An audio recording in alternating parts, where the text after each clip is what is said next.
Hello, I'm Kerry. And I'm Daphne. Welcome to Ask Kerry, our second episode. So, what do we have today, honey? Well, I decided I needed to ask the all important The question. burning question. I can't tell you how many times I go out, I meet a lot of people, and they ask, "So, what is it that your husband does? Is he like some kind of horse whisperer or something?" Like, how do I let them know exactly what it is that you are doing? We need a label, right? Yes, And please. honestly, this is something you probably don't even know because we, Really? well, when I first started out over 2 decades ago, studying this and researching this, there was no really a title for the research and work that I was doing. I was coming in from an abstract view, studying wild horse herds and herd structure and things like that. And my main focus, even from the very beginning, was to identify who the horses were, how they were communicating, the herd structure, the psychology of the herd, and finding ways over time how that applies to different disciplines. And when I first started out, there's no real title for that. And to be honest with you, the term horse whisperer, I originally kind of pushed back on.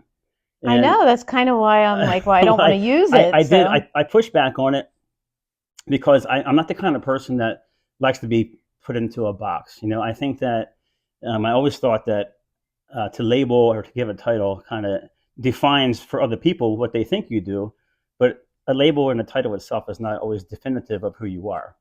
And so, my work is so broad based for a lot of different ways, characteristics. And I didn't have a focus at the time that you could say, well, he's a Kerry is going to be a massage therapist. He's a horse trainer. He's an agent. All these things. And really, it's a collection of a lot of different things. For me, horses is part art.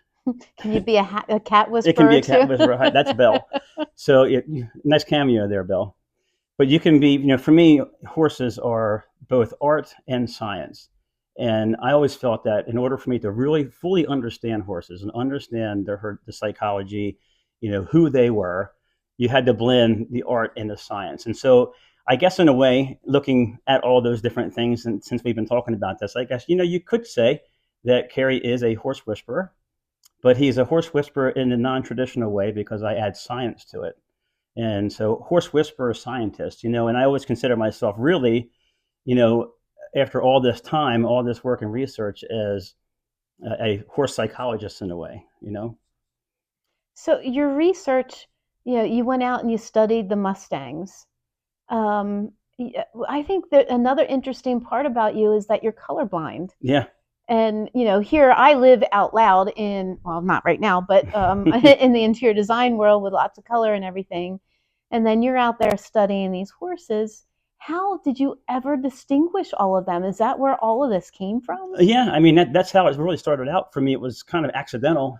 My focus on identifying who the horses were was really just an accident, a byproduct of the disability, if you will. I don't see it that way. I don't, no pun intended, of not being able to see, Well, sometimes it is. not being able to see the colors of the horses. So, originally I had to categorize these horses in not what they look like, but their behavior characteristics. So I wasn't looking at physical conformation or phenotypes, the color markings.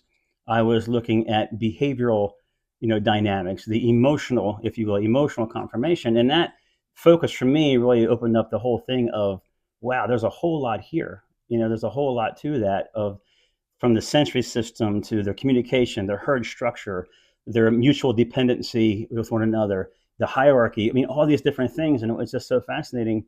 And that was my main focus. And then as time went on, I have a love and passion for sports. I'm very competitive. And, so I wanted to find a way to combine, my passion for discovering horses as a researcher and pioneering something new and my passion with sports. And with the horses, the horse sports and racing and all the different disciplines, eventing and all those things, for me was the fascination because I realized that the whole thing comes down to the operating system runs the machine. That's our logo. It's on our logo. It really, and my work is to determine, who your horse is. You know, So for you, if you're determining who my horse is, would it be behoove me to talk to you before I would pick out another horse? Like, I don't want to, I go out and I'll find a horse. It's gray. I love it. I'm gonna bring it home to you and say, honey, look what I got. all horses are very pretty in a picture. I mean, Uh, you can even make me look pretty in a picture. I hope so. But that's all well and good. For me, I would say you need to find out who that horse is. And my job as a horse whisperer, scientist, how those types of labels are. I'm going to introduce you to your horse. I'm going to look at how they're handling stress. I'm going to look at how they're handling communication, how your relationship with that horse is. My whole thing is I provide you with an owner's manual almost of who your horse is, and we apply that to many I different. like owner manuals. Yeah, and a relationship guide, because you have to know how your horse is communicating with the environment predicates how you're going to communicate with your horse, because it's how they're going to communicate. You're a part of that environment, and that relationship is so important. And for me, this type of work is it's. I always figure too, if you're going to pioneer something new, sometimes you have to forge ahead through the darkness to make new discoveries. You can't be afraid to forge through those things and through the unknowns to find new things. And that was always my passion, was the sense of discovery.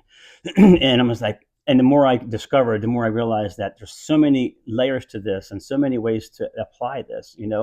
So you come to me when you're looking for a horse. You come to me if you're having a training issue, a performance issue, because I'm not going to train your horse. What I'm going to do is I'm going to psychologically evaluate your horse so that we can enrich their training, incorporate things into the training program to help them realize their full potential. Because just like with any athlete, the greatest impediment to physical talent is the inability to do it, the psychological inability to do that. And we need to know what that is. It sounds complex and deep, but It is. I feel like there's a lot more even to this, to what you can do Yeah, for yeah. everybody. There's a whole lot there, and you would from the highest levels. I mean, I've had the pleasure of identifying some of the best racehorses in the world, as an example, all around the world. Some of the great horses like City of Light, Run Happy, Beauty Generation in Hong Kong. And I've been a part of those teams that have my work has helped pick out those horses, where I have picked out those horses exclusively, and numbers of horses. And for me, it's not the discipline, it's the horse. I always say to people, well, I kind of, tongue in cheek, well, what do you look for in a performance horse? Well, I look for the horse first and the performance second, because there is no such thing as a performance horse per se. There's horses. Performance is something that we ask them to do. So they have to be mentally and physically capable of handling the stresses, the emotional stresses, the physical stresses to fulfill those. Right. And then that would hold They true have with to. any job, like with a carriage horse. We have a lot of Amish around here. I see some of the buggies, the horses there, and they're Mm-hmm. like, they got blinders on. They don't want to do the job. But then there's other ones that don't have any blinders on, and they are just taking care of those Blinkers. kids. Oh, sorry, We're terminology. working on her. And they just kind of go and they do what they've got to do. So I guess we couldn't just put any horse on a No, carriage. and the thing of it is, like, so from a psychological standpoint, some of the things that are most really important, I'm very proud of having over the 2 decades of focusing on, who the horse is on that operating system is I've, developed the sensory soundness mapping system. Extremely important. I've developed the psychological pace index that tells you how long can a horse focus before they start building up stress. This is very important. That duration of time. Horses don't measure distance in feet like we do. They measure it in time. It is a duration. So how long can your horse focus? There's these tiny little things that play huge roles into the success or failure, and they play a part in how we communicate with our horses. The herd structure is so important. Like, for example, we tend to think like, okay, we have 5 horses, we have a herd. The number of horses doesn't make a herd. Because each one of them have an independent job, right? Well, they had. You talk about the family structure and everything with your educational course about Hmm. herd dynamics and how Yeah, there's the lead stallion and the lead mare and all. there's the family structure, but that continuity. Horses seek harmony with their environment and contentment with their peers. That is reward for a horse. Harmony and contentment. And in the natural world, in the natural order, there's this puzzle pieces fit together, but they don't fit together physically. It is psychologically, it is emotional. Herd structure is an emotional entity. It's not a physical thing. It's not the number of horses that make up a herd. It's how they're emotionally connected.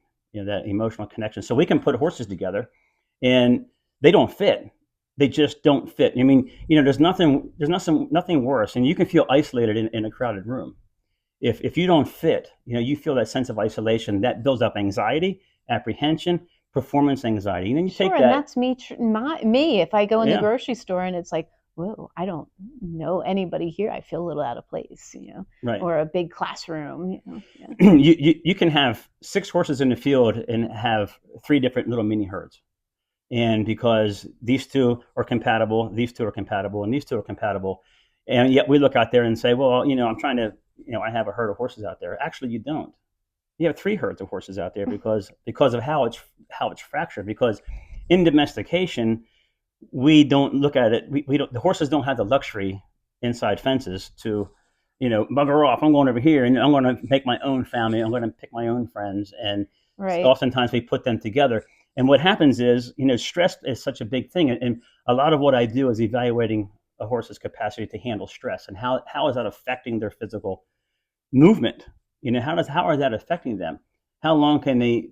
How do they process stress? The sensory system is so important. We talk about physical confirmation. The mental confirmation is every bit as important, if not more important, because if you can't do it here, I don't care how physically talented you are, you're going to have training disruptions. You're going to have performance interruptions. You're going to have inconsistencies, and these inconsistencies oftentimes stem from the herd structure or their lack of ability to process stress over the duration of time required. And one of the most important things I do is for the horses is I look at the horse and I evaluate the horse for you, and I'm going to let you know, does this horse fit your actual goals? Or are there achievable goals here? Is there a mental capacity enough to do what you're hoping to achieve? You should know that before you make the purchase or before you lease a horse, because there's nothing worse than compounding stress on stress, and by trying to get the proverbial square peg in the round hole. You know. So, summing this all up, if I had to go and I was asked again, what does your husband do? I have the right now to say, well, he's the horse whisperer, but in the scientific form. In the Would that non-traditional be way, it? yeah. I mean, because it to me, like I said, it's a blending of, I feel I'm more art, but there's a blending of artistry to it, because horses, the beauty of horses is the artistry of the horse. So that's the emotional part of the horse. That is what endears us to them, and this plays a significant role. I always say performance is driven by emotion. So that is something that's very, very important. And you're going to come to me for various reasons, whether you're an elite level athlete, but your horse is having inconsistencies. We need to identify what those are. And I do that through film breakdown. Film study tells us a lot. Do a film breakdown. You're going to come to me if you're looking to buy your horse, because you should know who they are before you make that purchase, make that investment. Because is that horse psychology compatible with your ultimate goals, and your capacity? Because we have to communicate with each other, and even breeding that's a whole nother ball game, All right. Well, breeding horses. But I do want to point out, and I get asked all the time too, is what is my ultimate goal? And my ultimate goal is to make a better place for horses. Deepen your understanding, broaden your understanding of who those horses are, how they function, how the herd affects them, how your relationship with them can be, better curated to fit their psychology, and how you're handling them. And my other major passion is, for the betterment of all the disciplines. It's not really for me. Like I said, it's not the discipline. The horse comes first. I look at the horse first, and then we worry about the discipline second. I want to know who your horse is. I'm going to introduce you to your horse, and then we're going to go from there. And my other major passion, as you know, is the education program, because I can't reach. We can reach more people through the education platform. So, I'm very, very excited to continue to take all these years of research, all this study I've done, all these trials, tribulations, and failures, and things that I've learned, and put them into an education program that you can, go to, and you can, get a course, get a module, and you can learn along with me, and you can tap into that even if you're from afar. So and I'm learning right there with you you too. are, yes. And if it wasn't for you, we wouldn't have the school platform. So, well, thank you, darling, for taking the time to fill me in on all of that, and then we'll continue to talk give about me it. the permission to say, well, yeah, he kind of is the horse whisperer, but in the scientific form. Just say that Kerry's a horse whisperer with a twist. So he's done enough work to be considered a horse psychologist, I guess you could say. Well, thank you for that. If you would like to write in and ask a question for Kerry, please send me an email to Daphne at sensorysoundness.com, and we will get your question on air, and we'll ask Kerry and see if he can give you a rundown of what it is. We'll get an answer for you. And if you have a question for Daphne, send me an email. Yeah. And maybe I'll just email you back. How about that? All right. Well, thanks a lot for being here. And, we're going to continue on with this. And I hope that kind of answered some questions for you. Just remember, Kerry Thomas, the horse whisperer with a twist. There you go. No, I say be the bridge, not the block. Take care.